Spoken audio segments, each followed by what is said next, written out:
थाहा छ चुम्बक र चुम्बकीय वस्तु बीच एकमा के हुन्छ अरे आकर्षण हुन्छ कनेक्ट हुन्छ तपाई आत्मा तयारी भएछ भने तपाईले अगमबानी गर्दियोस् हुँदैन तपाई तयारी हुनुपर्छ अनि तपाईले जहिले पनि बुझ्नुपर्छ कि शरीरमा हैन तर म चाहिँ केमा छु आत्मामा छु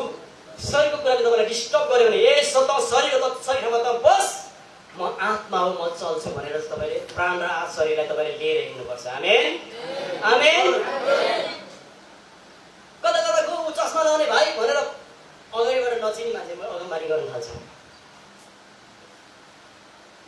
तपाई कहाँ क्यामेरा बोकेर तपाईलाई क्यामेरा बोकेर हिँडिरहेको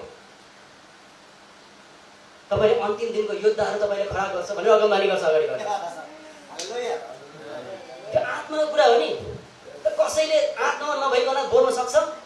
सक्दैन नि आँट हुन्छ तपाईँ अगाडिबाट तपाईँ आत्मामा भरिपुरी नभए तपाईँ अगाडिबाट तपाईँले आत्माको कुरा यहाँनिरबाट अगमबानी गर्न सक्नुहुन्छ सक्दैन त्यो मुख फुट्नु पर्यो नि साहस चाहियो नि बाबाले के भन्छ